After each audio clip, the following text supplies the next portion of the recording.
Hello everyone, Keir Smith here, back with another video.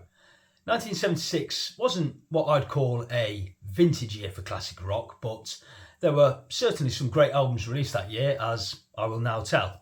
I've chosen my 6 favourite albums from that year, 6 from 76. Now normally I'd do a top 10 list, but 6 from 76 had a nice ring to it, and it certainly ensured that the cream rose to the top.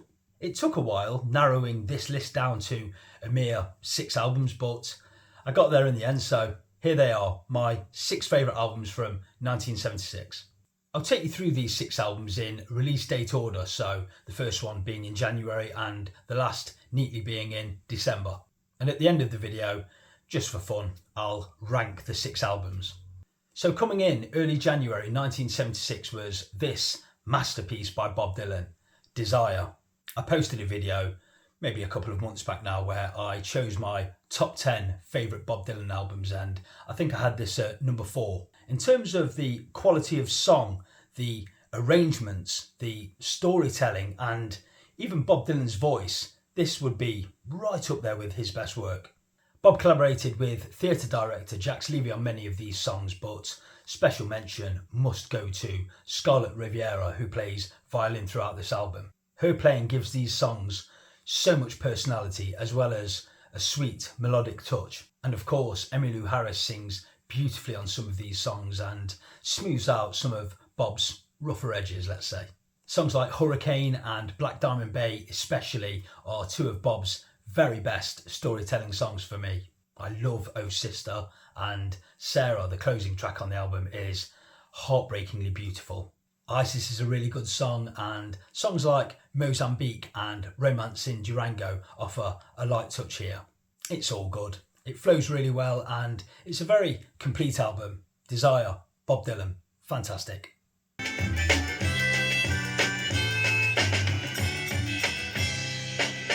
Coming in late January, we have David Bowie's awesome Station Station, the return of the Thin White Duke, throwing darts in lovers' eyes. He sings on his newfound persona. The shifting moods, tempos and styles on the brilliant title track is worth picking up the album for alone.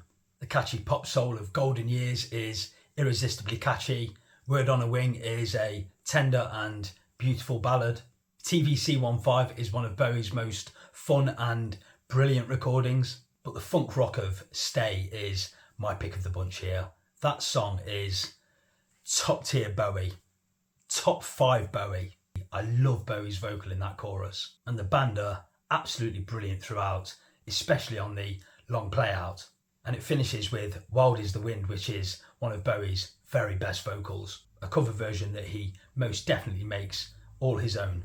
I think Station Station is absolutely perfect, 10 out of 10 stuff, not a note wasted on this album. I have no problem saying that this is my favourite David Bowie album.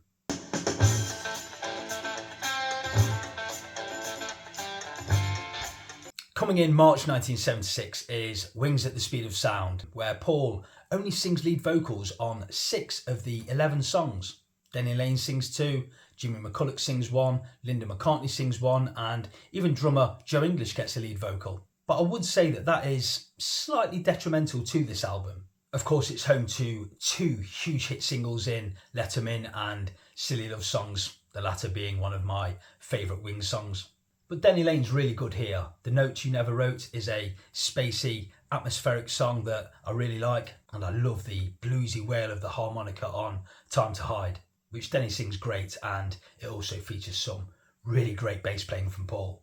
I think Jimmy McCulloch's Wino Junko is a great song, Jimmy talking about the perils of drugs and booze, of course. But it's a song I return to often, and he plays a great fuzz guitar solo at the end of it. And the song Must Do Something About It is a fairly ordinary song, but Joe English lights up the song with a really great vocal. The less said about the rockabilly cook of the house, which Linda sings, the better. Elsewhere, She's My Baby is a cute and easy on the ear McCartney melody, and I love the carefree, jazzy inflections of Sam Ferian. It's short and sweet, but a really great tune. It's far from perfect, and it wouldn't get in my top 5 Wings albums, and they only made 7 albums, but I return to it often and I still love Wings at the Speed of Sound.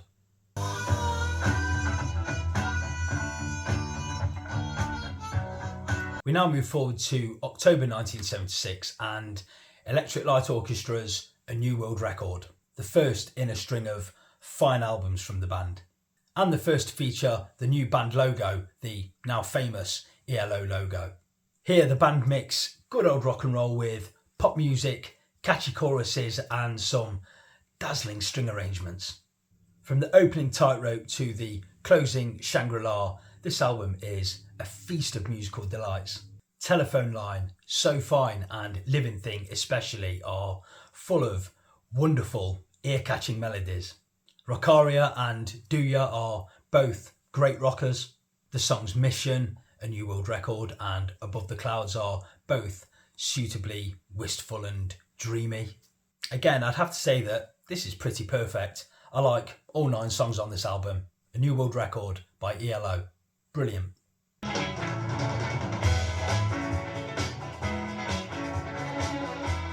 Now this next album may surprise some, but it's an album that's really grown on me through the years. It's Hijira by Joni Mitchell. A brilliant, jazz-influenced 9-song storytelling set about life on the road. These songs are long and full of lyrical detail, set to unconventional rhythms, and they feature some stunning bass playing by Jaco Pastorius. When I first got the album, the opening song, Coyote, was my favourite song on the album. I just love that chugging acoustic rhythm that flows through the song, and lyrically it speaks of the differences between two lovers. And Amelia is one of Joni Mitchell's very best songs, a beautiful melody. Rick Beato did a great video on that song. It was one of his What Makes This Song Great videos, and it is a great song. The wailing harmonica on Furry Sings the Blues, played by Neil Young no less, highlights another great Joni storytelling song. In particular, I really like Joni's put-on vocal when she sings the line, "He points a bony finger at you and says, I don't like you." The piercing electric guitar and Joni's wailing on Black Crow, and I love the languid, late night, smoky jazz of Blue Motel Room. Joni's weary vocal there is perfection. The Strange Boy could have been written about me, but it wasn't. Really like that. The title track, very good. Again, this is a very complete sounding album. All of the instrumentation is the same throughout all of the songs, and that's to the album's credit, I think. It's a great listen from start to finish. My favourite Joni Mitchell album, Hijira.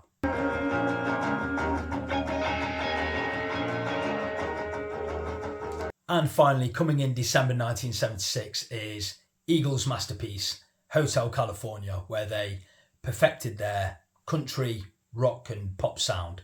A perfect album and certainly my favourite by the band. The opening song and title track, need I say any more about it? What I will say is it is undeniably a rock classic. The guitar solos at the end are sublime. And it's a great song too. I love all of those cryptic lyrics. What does it mean? Who knows, but it sounds great. Life in the Fast Lane is another great rock song, a gritty rocker, great riff, great title. I think all of the band were doing far too much cocaine, and this song details the pitfalls of that. There were lines on the mirror, lines on her face. They pretended not to notice, got caught up in the race. The world-weary, wasted time, complete with lavish orchestration, is a most beautiful ballad. And the fluttering beauty of the orchestration on the instrumental reprise of that track is wonderful.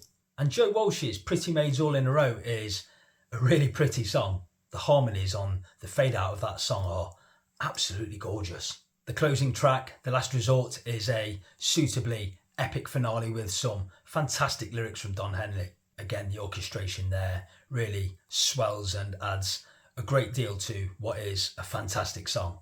Victim of Love rocks, and Randy Meisner's Try and Love Again is really nice too. But my pick of the bunch here on what is a stunning 9-song set is Glenn Frey's New Kid in Town. People may say it's casually mellow, adult-oriented rock if you like, but it's a really well-written song, and the dynamics in the instrumentation on this track is absolutely brilliant. But on most every song on this album, just listen again to the absolute beauty and perfection of the harmonies. They are out of this world good. He gets a lot of bad press, but Don Henley is a great singer, a great writer, a fantastic artist, and Eagles Hotel California is a pretty perfect album. It sold something like 40 million copies and counting, and it's easy to see and hear why.